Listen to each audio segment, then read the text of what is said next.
Cabinet సమావేశం రేపు virtual గా జరగనుంది. ఈ మంత్రివర్గ సమావేశంలో కీలక అంశాలపై చర్చించి ఆమోదించనున్నారు. ఈ కేబినెట్ భేటీ విధానాన్ని రేపటి నుంచి మళ్లీ నిర్వహించనున్నారు. ఈ విధానంలో అజెండా మొదలుకొని కేబినెట్ నోట్స్ వరకు అన్ని ఆన్లైన్ ద్వారానే అందజేయనున్నారు. పేపర్లెస్ కేబినెట్ కు సంబంధించి ఇప్పటికే మంత్రుల వ్యక్తిగత కార్యదర్శులకు ప్రభుత్వం శిక్షణ సైతం ఇచ్చింది.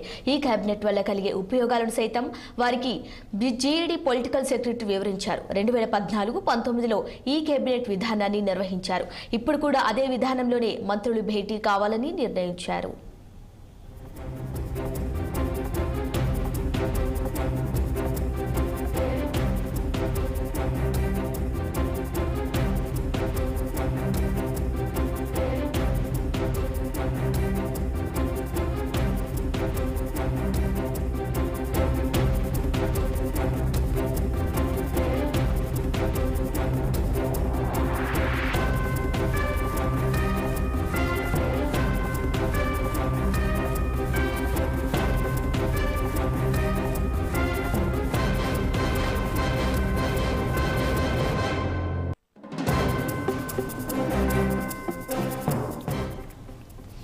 ఏపీ కేబినెట్ సమావేశం రేపు వర్చువల్ గా జరగనుంది. ఈ మంత్రివర్గ సమావేశంలో కీలక అంశాలపై చర్చించి ఆమోదించనున్నారు.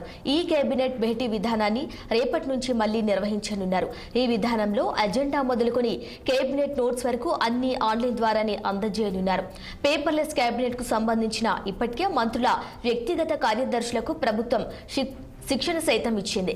ఈ కేబినెట్ వల్ల కలిగే ఉపయోగాలను సైతం వారికి జీఏడీ పొలిటికల్ సెక్రటరీ వివరించారు. 2014-19లో ఈ కేబినెట్ విధానాన్ని నిర్వహించారు. ఇప్పుడు కూడా అదే విధానంలోనే మంత్రులు భేటీ కావాలని నిర్ణయించారు.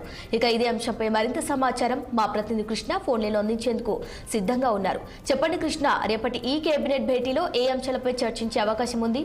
దానికి సంబంధించి పూర్తి వివరాలేంటి? రేపు ఉదయం 11 గంటలకు ముఖ్యమంత్రి అధ్యక్షతన ఈ కేబినెట్ సమావేశంలో మొట్టమొదటిసారిగా అయితే జరగనుంది. గతంలో కూడా 2014-2019 కాలంలో కూడా తెలుగుదేశం ప్రభుత్వం ఏదైతే అధికారంలో ఉందో అప్పుడు కూడా ఈ కేబినెట్ సమావేశాలు నిర్వహించాలని చెప్పి కూడా గతంలో తలపెట్టిన విషయంతో మనం చూస్తాను. ఈ నేపథ్యంలో ఇప్పటికే ఏదైతే అందరూ ఏదైతే మంత్రుల కార్యదర్శులు అందరూ కూడా ఇప్పటికే రాష్ట్ర ప్రభుత్వం ట్రైనింగ్ ఇవ్వడం అయితే చూస్తాను. దీంతో పాటు రాష్ట్ర కార్యదర్శులతో పాటు ఏదైతే మంత్రుల యొక్క సెక్రటరీలు అందరికీ కూడా ఇప్పటికే వీరందరికీ కూడా ట్రైనింగ్ ఇవ్వడం అయితే చూసాం. దీంతో పాటు మంత్రులందరికీ కూడా వాళ్ళు ఇప్పటికే ట్యాబ్లు అయితే పంపిణీ చేయడం అయితే మనకు చూస్తూనే ఉన్నాం.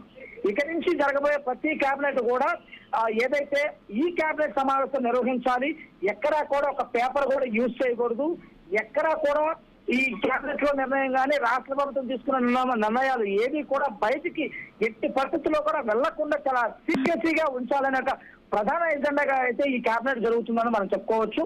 ఎక్కడైతే గతంలో అయితే పేపర్ తో జరిగినటువంటి కేబినెట్ సమావేశాల్లో అయితే ఈ పేపర్ బయటికి వెళ్లిపోవటం, ప్రభుత్వం తీసుకున్న నిర్ణయాలన్నీ కూడా పత్రికలకు కానీ ప్రతిపక్షాలకు కానీ తెలిసిపోయే వెసులుబాటు ఉండేది గతంలో. కానీ ఈ ప్రభుత్వం తీసుకున్న నిర్ణయం వల్ల ఎక్కడా కూడా ఆ పేపర్ బయటకు వచ్చాక తావు లేకుండా చాలా సీక్రెసీగా మాత్రం అయితే కేబినెట్ సమావేశం నిర్వహిస్తున్నారు.